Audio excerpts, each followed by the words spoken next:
C'est bon, j'ai commencé là. Ne commence pas. Attends, je suis blanc là. Vas-y, on s'en bat les ronds. Vas-y.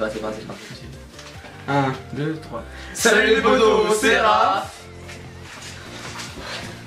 C'était bon. Assieds-toi. Tu te casses les couilles. Et aujourd'hui, je vais vous présenter le film Shining. Là, il y a la chronique de Raph là qui passe. Je connais le montage des vidéos.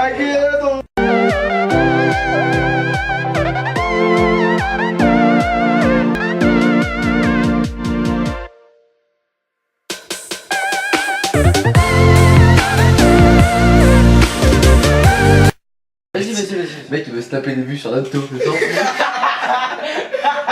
Bâtard. Pour ceux qui ne connaîtraient pas l'histoire de ce film, c'est l'histoire de Jack Nicholson qui incarne dans le film Jack Torrance, qui lui a une femme qui s'appelle... Je sais pas, frère. Je sais pas. Moi il a une femme quoi. Donc son fils a un don de médium qui s'appelle le Shining.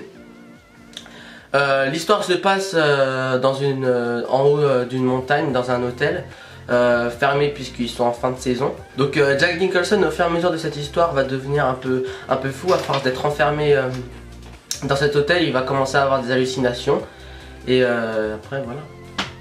Ça marche.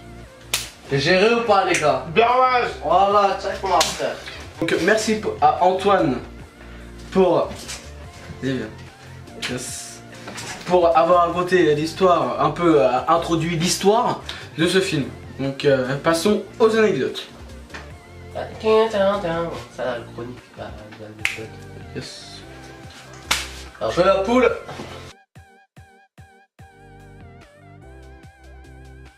Ce film a été produit en 1980 avec un budget de 19 millions d'euros.